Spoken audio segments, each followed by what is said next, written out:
नमस्कार, एक बार फिर से आप सभी का स्वागत है। इस वीडियो के माध्यम से मैं बहुत यूज़फुल जानकारी आप लोगों के साथ शेयर करने वाली हूँ, जो मेंटेनेंस के बचाव को लेकर है पति के हक में। पतियों के ऊपर झूठे मामले दर्ज होने के साथ-साथ मेंटेनेंस का बोझ जो है, वो दिन प्रतिदिन बढ़ता जा रहा है। झूठे मामले दर्ज कराकर पतियों पर दबाव बनाया जाता है, मनमानी सेटलमेंट करने के लिए, मोटा एलिमनी और मेंटेनेंस माँगने के लिए। मैं ये नहीं कहती कि सभी मामले झूठे होते हैं। कुछ जगह पर पति पक्ष की भी गलती होती है, पत्नियां बेसहारा होती हैं, उन्हें मेंटेनेंस पाने का हक अधिकार है, उन्हें मिलना भी चाहिए। लेकिन यहाँ बात हो रही है इस वीडियो में झूठे केसेस करने की, पढ़ी लिखी पत्नियों की, हाईली क्वालिफाइड पत्नियों की, जो खुद गलत होते हुए ससुराल और पति पक्ष पर दबाव बनाकर मोटा पैसा ऐंठती हैं, खुद कमाने में सक्षम होती हैं, फिर भी पति पर झूठे केस करके दबाव बना देती हैं और पति पर ये दबाव बनता है कि वो मेंटेनेंस नहीं देगा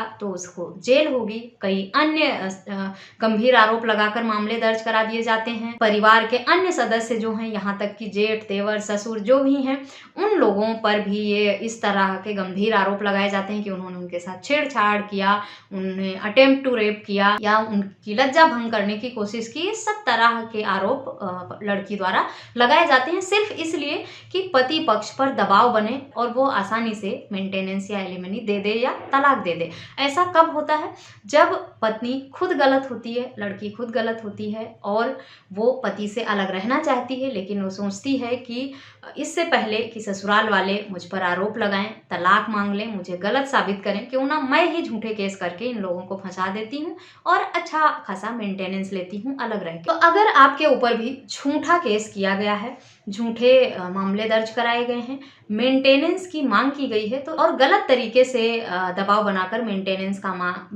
की मांग की जा रही है, आपकी पत्नी मेंटेनेंस पाने की हक अधिकार नहीं रखती हैं, वो खुद सक्षम है कमाने में, पढ़ी लिखी हैं, उनका नाजायज संबंध है, वो किसी और के साथ अफेयर में है या उन्होंने खुद अपनी मर्जी से घर छोड़ा है, आप पर दबाव बना रही हैं अलग रहने की परिवार से। इस सब तरह का मामला अगर है तो इस वीडियो के माध्यम से मैं बताऊंगी कुछ इंपॉर्टेंट टिप्स कि अगर आप पर मेंटेनेंस का केस करने की धमकी दे रही है पत्नी, तब आपको अपने बचाव में क्या करना है और मेंटेनेंस से बचने के लिए पतियों को अपने बचाव में क्या चीजें पहले से करके रखनी चाहिए, ताकि अगर पत्नी मेंटेनेंस का केस करे तो उन्हें मेंटेनेंस देने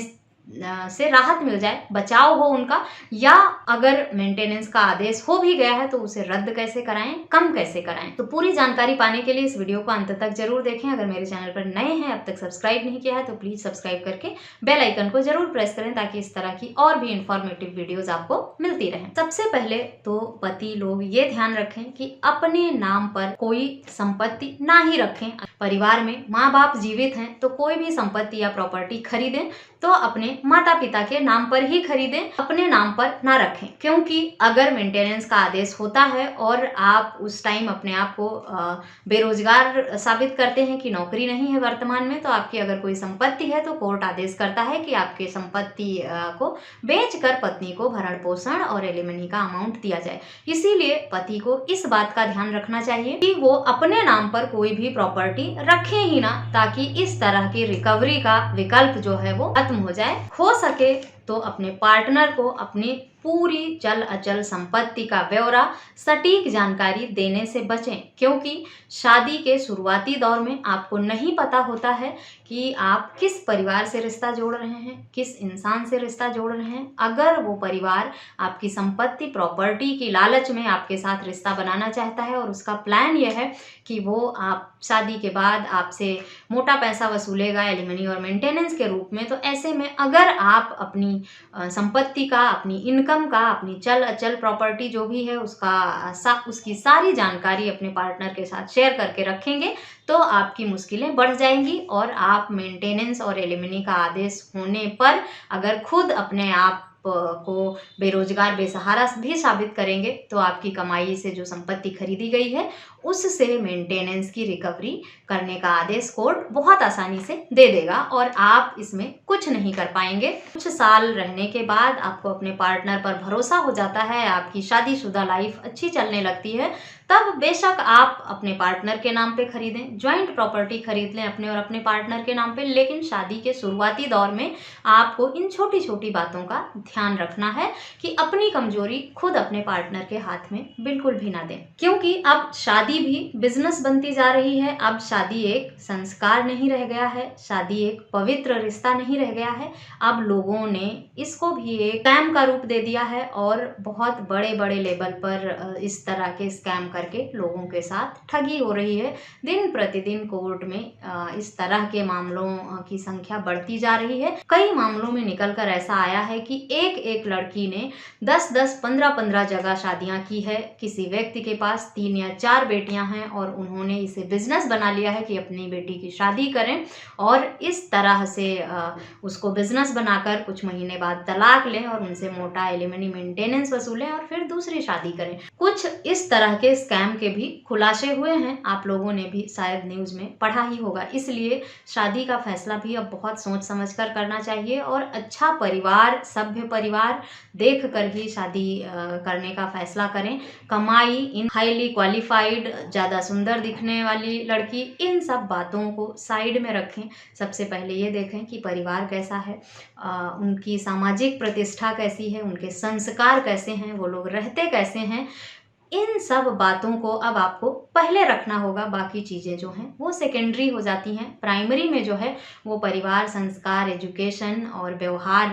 ज़्यादा मायने रखता है, क्योंकि अगर अच्छे परिवार से रिश्ता जोड़ेंगे आप तो आपको लाइफ में खुशी मिलेगी, मान सम्मान, रिस्पेक्ट से आप जी पाएंगे। गलत परिवार से रिश्ता जोड़ेंगे, चाहे वो बहुत पैसे वाले हैं, बहुत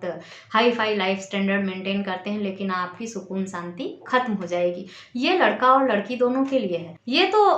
जो जानकारी थी वो ये पहले था कि अगर शादी कर रहे हैं या शादी से पहले पति किन बातों का ध्यान रखे ताकि उसके नाम पर कोई संपत्ति ना हो और मेंटेनेंस देने से बच जाए। अब बात करते हैं कि शादी के बाद पति को ऐसा क्या करना चाहिए कि अगर उनकी पत्नी उन्हें धमकी दे रही है मेंटेनेंस केस करने का, या मेंटेनेंस केस कर दिया है और मेंटेनेंस बंद भी गया है, उन्हें पे करना पड़ रहा है, या मेंटेनेंस का केस चल रहा है और कोर्ट से आदेश होने वाला है, तो पति अपने बचाव में क्या क्या तथ्य, क्या क्या तर्क कोर्ट में रख सकता है, किस तरह से अपने आप को प्रेजेंट कर सकता है जिससे वो मेंटेनेंस देने से बच जाए। पति के बचाव में क्या हक अधिकार है। सबसे पहले तो अगर आपकी पत्नी ने प्रताड़ना किया है, हिंसा किया है, आप लोगों के साथ उसने अभद्र व्यवहार किया है, तो उसकी रिकॉर्डिंग करना बिल्कुल भी ना भूलें। अगर आपका पार्टनर एडल्ट्री में है, नाजायज संबंध है उसका, इस बात का शक है आपको, तो उसका भी प्रूफ इकट्ठा कर लें। आपकी पत्नी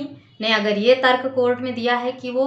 कम पढ़ी लिखी हैं, ज़्यादा सक्षम नहीं है कमाने में, तो उनकी डिग्री कितनी है, उनके अदर कोई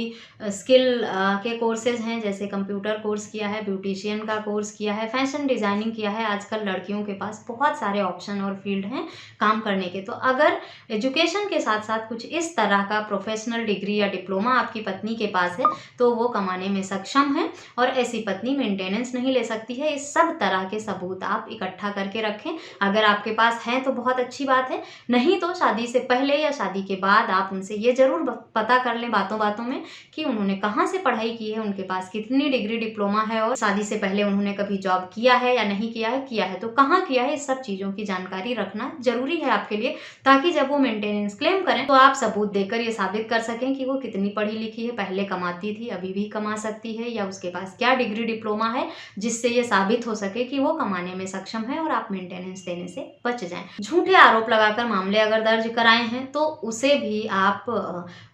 कंप्लेंट की कॉपी लेकर अच्छे से पढ़ें और समझें क्या क्या आरोप झूठे हैं, किस तरह के आरोप लगाए हैं जिसे आप डिनाई कर सकते हैं। उनको आप अच्छे से पढ़कर, समझकर और सबूत के साथ जवाब में लगाएं कि आपकी पत्नी ने जो भी मामला दर्ज कराया है उसमें झूठ क्या है और सच क्या है। झूठा एफिडेविट या प्रूफ अगर दिया है, सीआरपीसी के सेक्शन 340 के अंतर्गत आप उनके खिलाफ झूठी एफिडेविट, झूठा सबूत और साक्ष्य देने पर केस भी कर सकते हैं। साथ ही अगर आपके परिवार में आप अकेले कमाने वाले हैं, कई लोग हैं जो आप पर डिपेंड करते हैं, आपके बूढ़े माँ बाप हैं, उनके मेडिकल का खर्चा है, या आप उन्हें भी मंथली पेमेंट करते हैं, तो उस सब की डिटेल भी आप कोर्ट में जवाब में लगा सकते हैं कि आपकी जो कमाई है उसमें से आप कितना खर्च कर देते हैं, आप के ऊपर कोई लोन चल रहा है, कार का, घर का, सपोज आपकी पत्नी ने कह दिया आप 2 लाख रुपए कमाते हैं और उन्होंने आपसे 80,000 या 1 लाख रुपए मेंटेनेंस की मांग की, तो आप जो अपनी कमाई है उसको कहाँ कहाँ खर्च करते हैं, कितने फिक्स खर्चे हैं, वो आप अगर कोर्ट में साबित करेंगे तो अगर मेंटेनेंस बंधेगा भी तो आपके पास जो पैसा बचता है सारे खर्चे निकाल कर उसी के हिसाब से मेंटेनेंस बंधेगा अगर वो खर्चे जरूरी हैं। जैसे कार लोन चल रहा है, होम लोन चल रहा है आपका, आप अपने पेरेंट्स को अगर पे कर रहे हैं हर महीने, उनके मेडिकल का खर्चा है, आपके छोटे भाई बहन हैं उनकी पढ़ाई आप पर डिपेंड करती है, तो उस सब के खर्चे को निकाल कर अगर आपके पास 10 या 20,000 ही बचते हैं तो उसी 20,000 में से आपकी पत्नी को मेंटेनेंस देने का आदेश कोर्ट करेगा, क्योंकि जो आपके फिक्स खर्चे हैं, जो आपकी फिक्स जिम्मेदारियां हैं पहले से ही आपने बनाई हैं, उनसे तो आप भाग नहीं सकते, वो तो आपको पे ही करना पड़ेगा। तो ये सारे सबूत आप इकट्ठा करके रखें, ये बचाव करेंगे आपके अगेंस्ट मेंटेनेंस का आदेश होने में और मेंटेनेंस की राशि बहुत कम करके पे करने में। अगर पत्नी की एडल्ट्री साबित कर ले जाते हैं और उसका क्वालिफिकेशन साबित कर ले जाते हैं तो आपको 0 मेंटेनेंस भी देना पड़ सकता है, या अगर ये चीज़ें नहीं साबित हो पाती हैं तब आप बहुत कम अमाउंट में मेंटेनेंस पे करने के लिए अपने खर्चे जो हैं और अपनी इनकम जो है उसकी सही जानकारी कोर्ट के समक्ष जरूर रखें। अगर जरूरी लगे तो आप अपने माता पिता की तरफ से भी मेंटेनेंस का केस करवाकर उनके हक में मेंटेनेंस का ऑर्डर ले सकते हैं और एक फिक्स अमाउंट अपने पेरेंट्स को दे रहे हैं आप मेंटेनेंस के रूप में, ये बात भी कोर्ट के समक्ष प्रूफ के तौर पर रख सकते हैं। साथ ही साथ अपनी पर्सनालिटी को लेकर भी जब आप कोर्ट में प्रेजेंट होते हैं, खासतौर पर मेंटेनेंस के केस में, तो आप अपने आप को बहुत हाई फाई, बहुत ज़्यादा कमाने वाले, बहुत अच्छी लाइफस्टाइल मेंटेन करने वाले के रूप में प्रेजेंट ना करें। एक सिंपल साधारण इंसान की तरह ही कोर्ट में जाएं। अगर आप लाखों का फ़ोन रखते हैं, लाखों की घड़ी रखते हैं, हज़ारों के कपड़े ब्रांडेड पहन के कोर्ट के समक्ष जाते हैं अपने आप को ये शो करने कि आप अपने आप को बहुत हाई फाई शो करते हैं, तब आपको उसी हिसाब से भरण पोषण का आदेश भी हो जाएगा कोर्ट से और आपको पे भी करना पड़ेगा। तो अगर मेंटेनेंस की राशि कम देना है या बचना है तो आपको इस बात का भी ध्यान रखना होगा। साथ ही आपसे जितनी बात पूछी जाए सिर्फ उतने का ही जवाब दें। अननेसेसरी की बातों को बढ़ा चढ़ाकर इधर उधर घुमा फिरा कर बताने का प्रयास बिल्कुल भी ना करें, क्योंकि जब हम जरूरत से ज़्यादा बोलते हैं तो कई बार कुछ ऐसे सवाल कोर्ट द्वारा पूछ लिया जाता है या कई बार कुछ ऐसी बातें हम खुद ही कह देते हैं कोर्ट के समक्ष जो हमें नहीं बोलना चाहिए, हमें छुपानी थी। तो ऐसी गलती अक्सर हो जाती है, इसलिए जितना सवाल आपसे पूछा जाए उसे लिमिटेड शब्दों में यस और नो में ही जवाब देने का प्रयास करें। जहां समझ नहीं आता है या जो भी बातें जिस तरह से प्रेजेंट करनी है, आपके जो एडवोकेट साहब हैं आप उनसे पूछें, उनकी सलाह लें, उसके बाद ही कोर्ट के समक्ष बोलें। उससे विपरीत या उससे ज़्यादा आप कुछ भी अपनी तरफ से ना बोलें, यही आपके लिए सही होगा। इसके साथ ही साथ आपने अगर अपनी पत्नी की पढ़ाई पर खर्चा किया है, एजुकेशन पर खर्चा किया है या उनके मेडिकल एक्सपेंसेस पर ज़्यादा पैसे खर्च किए हैं या अपनी आय से अधिक